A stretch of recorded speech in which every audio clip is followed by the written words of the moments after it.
Hello दोस्तों, YouTube channel के इस प्लेटफॉर्म पर आप सभी लोगों का दिल खोलकर स्वागत है। दोस्तों, अगर आप लोग वनडे एग्जाम की किसी भी एग्जाम की आप लोग तैयारी कर रहे हैं तो दोस्तों भारतीय राष्ट्रीय आंदोलन एक ऐसा टॉपिक है जो कि सभी एग्जामों में इसके प्रश्न पूछे जाते हैं। खासकर आप लोग देखेंगे तो बीपीएससी टीचर हो और यहाँ की यूपी की जो सुपर टेट हो, यहाँ पर तो ये भारतीय राष्ट्रीय आंदोलन से संबंधित बहुत ही महत्वपूर्ण प्रश्न पूछे जाते हैं।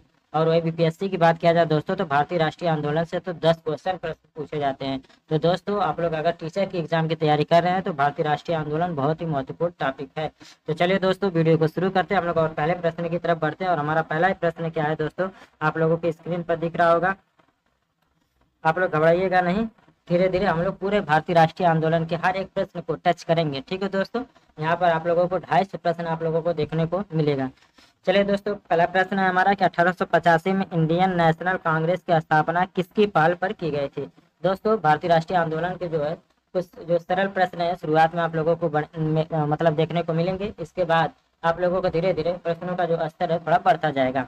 तो हमारा यहाँ पर पूछ रहा है कि कांग्रेस की स्थापना किसके पहल पर की गई थी। ऑप्शन देख लीजिए दोस्तों, महात्मा गांधी की पहल थी, तेओ ह्यूम की, गोपाल कृष्ण गोखले की, बाल गंगाधर तिलक की।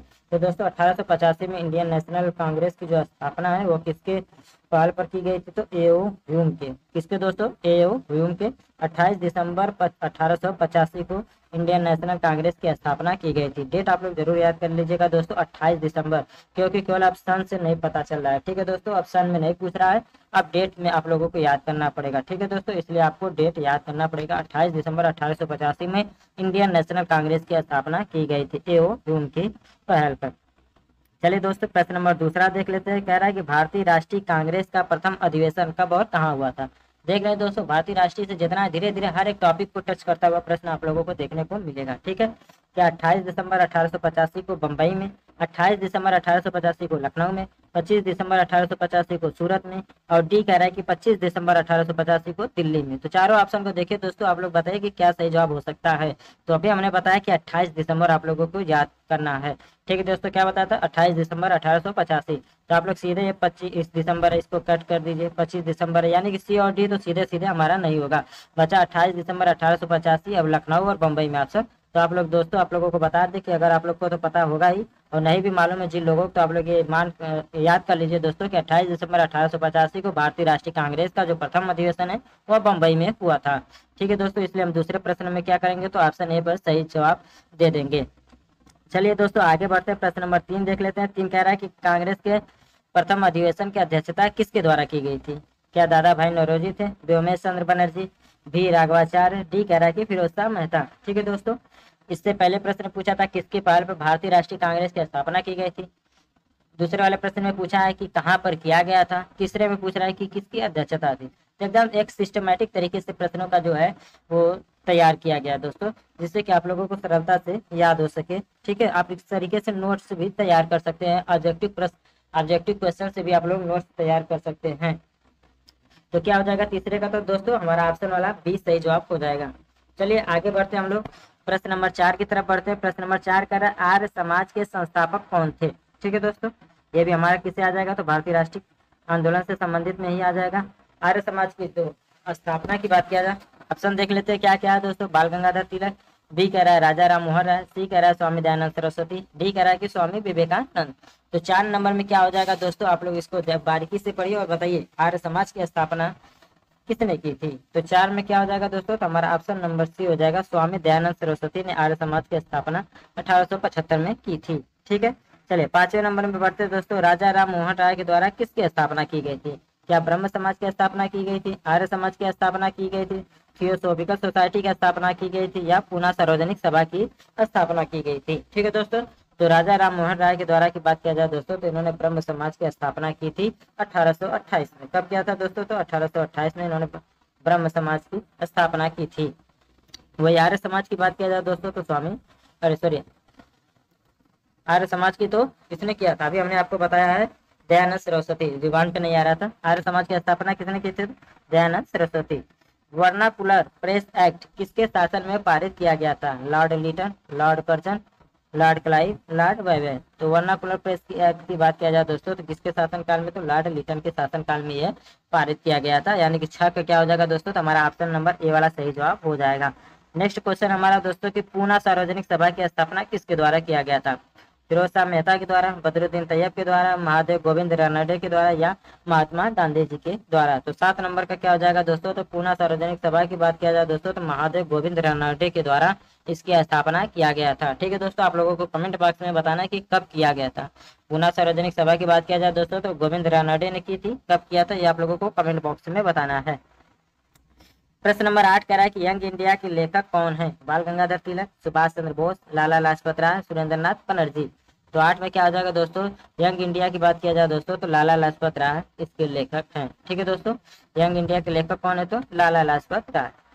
इल्बर्ट विधेयक किस वायसराय के काल में पेश किया गया था? Lord Canning, Lord Ripon, Lord Lipton. ठीक है दोस्तों, तो 9 में क्या हो जाएगा दोस्तों? तो इल्बर्ट बिल की बात किया जाए दोस्तों तो लॉर्ड रिपन के शासन काल में किया गया था। यानी कि 9 का क्या हो जाएगा दोस्तों? तो हमारा ऑप्शन नंबर 20 सही जवाब हो जाएगा। आजाद हिंद फौज का गठन किसके द्वारा किया गया था? सुरेंद्रनाथ बनर्जी के द्वारा, लाला लाजपत राय के द्वारा, सुभाष चंद्र बोस के द्वारा, बाल गंगाधर तिलक के द्वारा। तो 10 में क्या हो जाएगा दोस्तों? तो हमारा ऑप्शन नंबर सी हो जाएगा, सुभाष चंद्र बोस। आजाद हिंद फौज की स्थापना कब किया गया था दोस्तों? तो सुभाष चंद्र बोस के द्वारा किया गया था। वही फॉरवर्ड ब्लॉक की भी बात किया जाए दोस्तों तो किसने इसकी स्थापना किया था? तो सुभाष चंद्र बोस ने ही किया था। कब किया था? तो 1939 में फॉरवर्ड ब्लॉक की स्थापना किया था। यानी कि आजाद हिंद फौज हो या फॉरवर्ड ब्लॉक, दोनों की स्थापना किसने किया था? तो सुभाष चंद्र बोस के द्वारा इसका गठन किया गया था। ब्रिटिश इंडिया सोसाइटी की स्थापना किसके द्वारा किया गया था? ऑप्शन देख लीजिए, ए ओ ह्यूम, सुरेंद्रनाथ बनर्जी, दादा भाई नौरोजी, फिरोज शाह मेहता। तो 11 का क्या हो जाएगा दोस्तों? तो हमारा ऑप्शन नंबर सी हो जाएगा, दादा भाई नौरोजी। क्या हो जाएगा दोस्तों? तो दादा भाई नौरोजी हमारा ऑप्शन सी वाला 11 का क्या हो जाएगा? तो सही जवाब हो जाएगा। भारत सेवक समाज के संस्थापक कौन थे? 12 नंबर में देख लीजिए दोस्तों, गोपाल कृष्ण गोखले, दादा भाई नौरोजी, एनी बेसेंट, डी कह रहा है सुरेंद्रनाथ बनर्जी।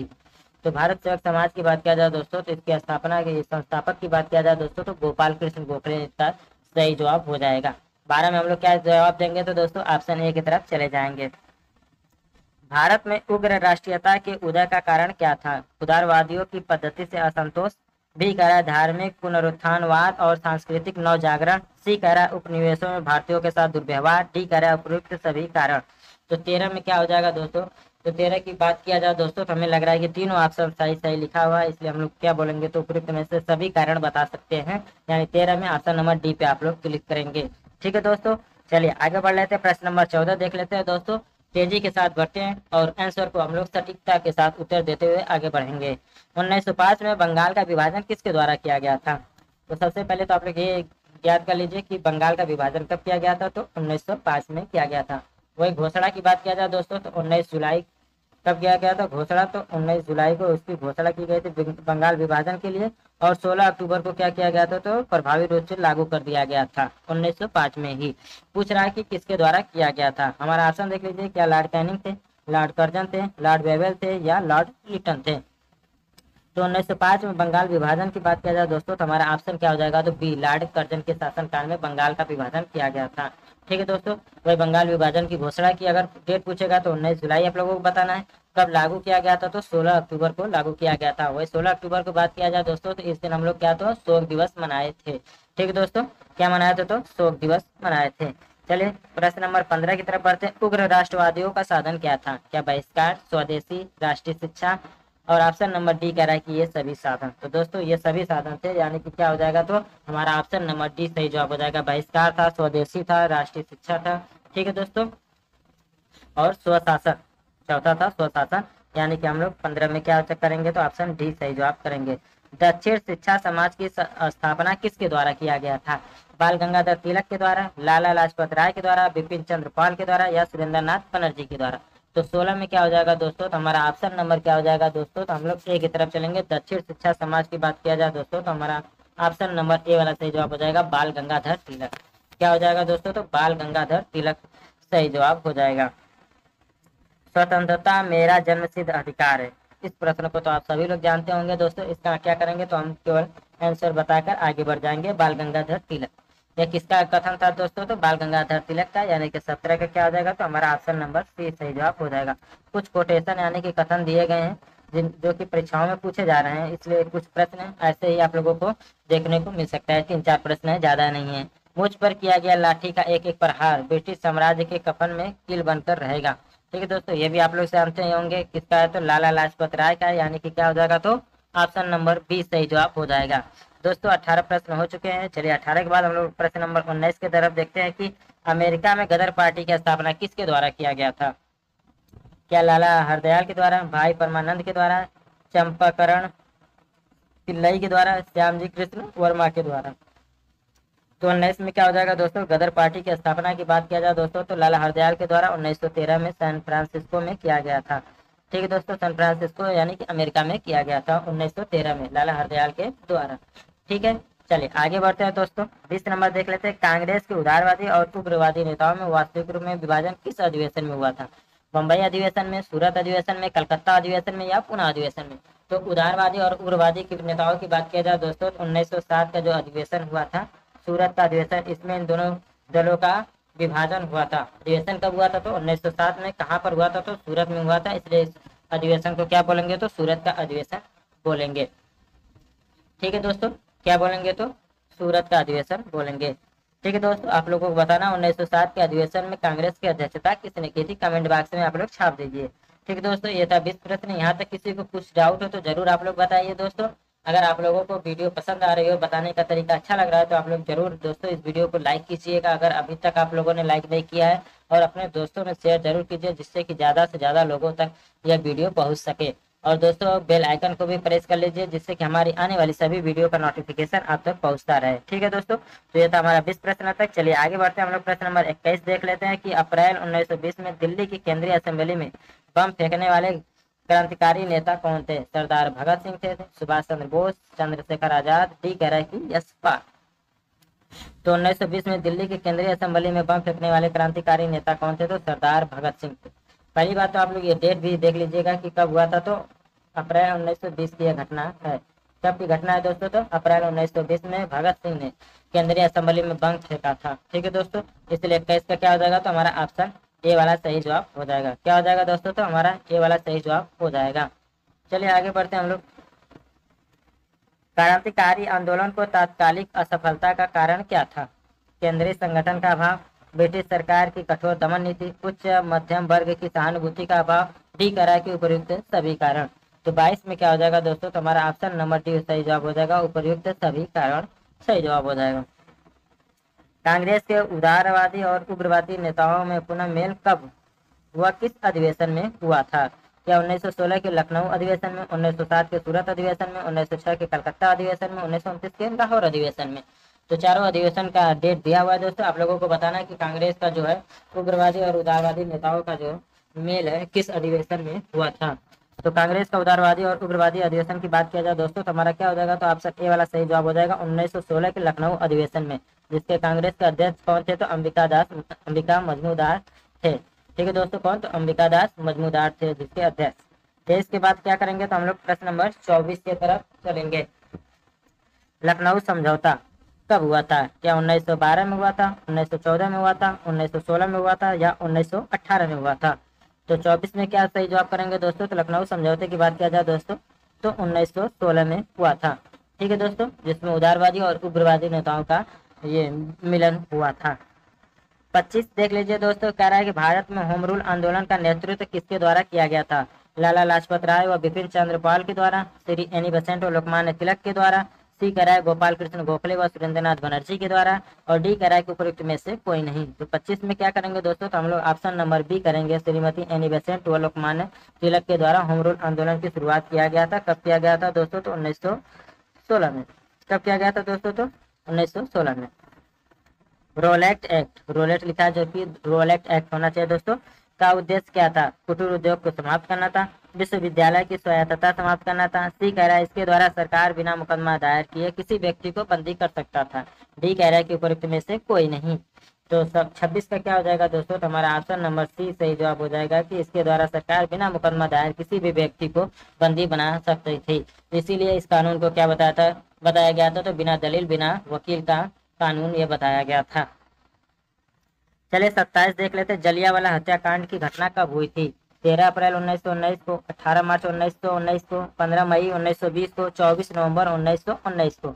तो जलियांवाला बाग हत्याकांड की बात किया जाए दोस्तों तो 13 अप्रैल 1919 को, यानी कि 27 का क्या हो जाएगा, तो हमारा ऑप्शन नंबर ए सही जवाब हो जाएगा। आगे बढ़ते हैं दोस्तों। हंटर कमेटी की नियुक्ति सरकार द्वारा किस घटना की जांच के लिए की गई थी? लाहौर षड्यंत्र केस की जांच के लिए, काकोरी षड्यंत्र केस की जांच के लिए, जलियांवाला हत्याकांड की जांच के लिए, डी कह रहा है कि उपरोक्त में से कोई नहीं।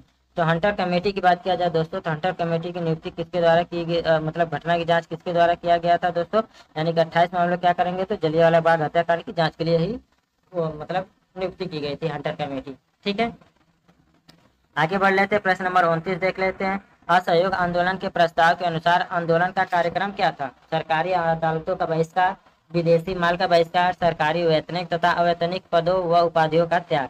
और डी कह रहा है कि उपर्युक्त सभी कार्यक्रम। तो 29 में क्या करेंगे दोस्तों, तो हमें लग रहा है कि तीनों ऑप्शन, सरकारी अदालतों का बहिष्कार किया गया, विदेशी माल का भी बहिष्कार, सरकारी वेतन और अवैतनिक और उपाधियों का त्याग किया गया, यानी कि क्या करेंगे हम लोग, तो ऑप्शन नंबर डी की तरफ चले जाएंगे दोस्तों। उपर्युक्त सभी कार्यक्रम क्या हो जाएगा, तो 29 का सही जवाब हो जाएगा। महात्मा गांधी ने किस घटना से खिन्न होकर असहयोग आंदोलन को स्थगित कर दिया? विदेशी वस्त्रों की होली जलाने की घटना, प्रिंस ऑफ वेल्स की बहिष्कार की घटना, अदालतों के बहिष्कार की घटना, या चौरी चौरा कांड की घटना। तो चौरी चौरा कांड के कारण जो है कि दोस्तों महात्मा गांधी ने असहयोग आंदोलन को स्थगित कर दिया था। डेट की बात किया जाए दोस्तों तो 5 फरवरी। कब हुआ था, तो 5 फरवरी 1922 में असहयोग आंदोलन को स्थगित कर दिया गया था। वही असहयोग आंदोलन की शुरुआत की बात किया जाए दोस्तों तो 1920 में असहयोग आंदोलन को शुरुआत दिया गया था, जबकि चौरी चौरा कांड जो कि गोरखपुर में हुआ था 5 फरवरी 1922 को महात्मा गांधी जी के द्वारा ये असहयोग आंदोलन को स्थगित कर दिया गया। 31 जनवरी 1923 को स्वराज दल की स्थापना किसके द्वारा किया गया था? देशबंधु चित्तरंजन दास व मोतीलाल नेहरू के द्वारा, लाला लाजपत राय और लोकमान्य तिलक के द्वारा, सी कह रहा है एनी बेसेंट लोकमान्य तिलक के द्वारा, और डी कह रहा है उपरोक्त में से कोई नहीं। तो हमारा क्या हो जाएगा दोस्तों, तो 31 नंबर का में हमारा ऑप्शन नंबर ए सही जवाब हो जाएगा। Option number A, Deshbandhu Chittaranjan Das और मोतीलाल नेहरू के द्वारा। स्वराज दल की स्थापना की बात किया जाए दोस्तों तो 1 जनवरी 1923 को इसकी स्थापना किया गया था, यानी कि आप लोगों को डेट भी याद करना है और किसके द्वारा किया गया था ये भी याद करना है। इस प्रश्न से आप लोगों को 2-3 प्रश्न एक्स्ट्रा मिल जाएगा। जैसे ये पूछता है कि देशबंधु किसका उपनाम है, ठीक है दोस्तों, तो ये किसका है, तो चित्तरंजन दास का है। किसका दोस्तों, तो चित्तरंजन दास का है। देशबंधु किसका है उपनाम, तो चित्तरंजन दास का। स्वराज दल की स्थापना कब हुआ था, तो 1 जनवरी 1923 को हुआ था। किसके द्वारा किया गया था दोस्तों, तो चित्तरंजन दास और मोतीलाल नेहरू के द्वारा किया गया था। स्वराज दल का कार्यक्रम क्या था? बजट को रद्द करना, नौकरशाही को शक्तिशाली बनाने वाले प्रस्तावों का विरोध करना, सी करा समस्त प्रभावशाली स्थानों पर अधिकार, डी करा उपयुक्त सभी कारण। तो 32 में क्या हो जाएगा दोस्तों, तो हमारा ऑप्शन डी सही जवाब हो जाएगा, उपयुक्त सभी कारण इस प्रश्न का सही जवाब हो जाएगा। साइमन कमीशन भारत कब आया? फरवरी 1928 में, मार्च 1928 में, फरवरी 1929 में, मार्च 1929 में। तो आप लोगों को बता दें दोस्तों कि ये अब क्या है कि आपको डेट वाइज एकदम याद करना है। केवल वर्ष याद करने से आप लोगों का कुछ नहीं हो पाएगा, क्योंकि आप लोग चारों ऑप्शन देखिए, 2 ऐसे ऑप्शन दिए जिसमें कि 1928 दिया है, जबकि 2 ऑप्शन ऐसे दिए हैं जो कि फरवरी 1929, मार्च 1929 दिया हुआ है। यानी कि आप लोग अगर 1928 भी याद किए होते तो भी ऑप्शन ए और बी में कंफ्यूज हो जाते, अगर 1929 भी याद किए होते तो ऑप्शन सी और डी में कंफ्यूज हो जाते। इसलिए आप लोगों को क्या करना है, तो आप महीना दिन तारीख पूरा वर्ष से पूरा याद करना पड़ेगा। तो 33 में हम लोग क्या करेंगे दोस्तों, तो हमारा क्या हो जाएगा, ऑप्शन ये वाला सही जवाब हो जाएगा, क्योंकि साइमन कमीशन भारत फरवरी 1928 में आया था। इसलिए हम लोग क्या करेंगे, तो ऑप्शन नंबर ए वाला सही जवाब करेंगे। 7 सदस्यीय साइमन कमीशन के कितने सदस्य भारतीय थे? 1 थे, 2 थे, 3 थे, एक भी सदस्य भारतीय नहीं थे। तो साइमन कमीशन की बात किया जाए दोस्तों तो एक भी ऐसे नहीं थे जो कि भारतीय थे। इसलिए इस कमीशन को क्या कहा गया था, तो श्वेत कमीशन के नाम से भी जाना गया था। यानी कि 34 में क्या करेंगे, तो हम लोग ऑप्शन नंबर डी करेंगे कि एक भी सदस्य जो है कि भारतीय नहीं थे। चलिए आगे बढ़ लेते हैं। प्रश्न नंबर 35, साइमन कमीशन के द्वारा कौन सी सिफारिश की गई? द्वैत शासन की समाप्ति और प्रांतीय स्वशासन की स्थापना, बृहत्तर भारतीय परिषद की स्थापना, संघ शासन की स्थापना, डी करा उपयुक्त सभी सिफारिशें। तो 35 में क्या करेंगे दोस्तों, तो हम लोग ऑप्शन नंबर डी करेंगे। साइमन कमीशन में क्या हो जाएगा, तो तीनों ऑप्शन सही है, यानी कि क्या हो जाएगा, उपयुक्त सभी सिफारिशें। यह रिपोर्ट रद्दी कागजों की ढेरी में रखने योग्य है। साइमन रिपोर्ट के संबंध में यह कथन किसका है? Sir Sivaswami Aiyer, sir Safat Ahmad Khan, mister Andrews, P Roberts. ठीक है दोस्तों, तो 36 में क्या करेंगे दोस्तों, तो ये अय्यर वाला ऑप्शन क्या हो जाएगा, सर शिवास्वामी अय्यर, यानी 36 का क्या हो जाएगा, तो ऑप्शन ए सही जवाब हो जाएगा। नेहरू रिपोर्ट में प्रमुख रूप से कौन सा सुझाव दिया गया था? भारत को तुरंत औपनिवेशिक स्वराज्य प्रदान किया जाए, प्रांतों में उत्तरदायी शासन की स्थापना, सी कह रहा है केंद्रों व प्रांतों के मध्य शक्ति विभाजन, डी कह रहा है उपयुक्त सभी सुझाव। तो 37 में हम लोग क्या करेंगे दोस्तों? तो हमारा ऑप्शन डी वाला ही सही जवाब हो जाएगा, क्योंकि नेहरू रिपोर्ट में इन तीनों सुझावों को दिया गया था, प्रांतों में उत्तरदायी शासन व्यवस्था, केंद्र प्रांतों के मध्य शक्तियों का विभाजन। इसलिए हम लोग क्या करेंगे? तो ऑप्शन नंबर डी की तरफ चले जाएंगे। कांग्रेस द्वारा पूर्ण स्वाधीनता का प्रस्ताव कब कहाँ पारित किया गया था? 31 दिसंबर 1929 को लाहौर के अधिवेशन में, दिसंबर 1928 को कलकत्ता के अधिवेशन में, सी 1922 के गया अधिवेशन में, डी उपयुक्त में से कोई नहीं। तो कांग्रेस द्वारा पूर्ण स्वाधीनता का प्रस्ताव जो है कि लाहौर अधिवेशन में 31 दिसंबर 1929 को किया गया था। महात्मा गांधी द्वारा दांडी समुद्र तट पर नमक कानून का उल्लंघन कब किया गया था? 6 मार्च 1930, 6 अप्रैल 1930, 6 मार्च 1931, 6 मार्च 1932। तो 39 में हम लोग ऑप्शन नंबर बी करेंगे, 6 अप्रैल 1930। क्या करेंगे दोस्तों? तो 6 अप्रैल 1930 को। गांधी जी के द्वारा सविनय अवज्ञा आंदोलन के लिए कार्यक्रम निर्धारित किया गया। गांव गांव को नमक बनाने के लिए निकल पड़ना चाहिए, वाहनों को शराब, अफीम एवं विदेशी वस्त्रों की दुकानों पर धरना देना चाहिए, हिंदुओं की अस्पृश्यता त्याग देनी चाहिए, डी करें के उपयुक्त सभी कार्यक्रम। तो क्या हो जाएगा दोस्तों? तो हमारा ऑप्शन नंबर डी सही जवाब हो जाएगा। 40 का क्या हो जाएगा? तो डी सही जवाब हो जाएगा।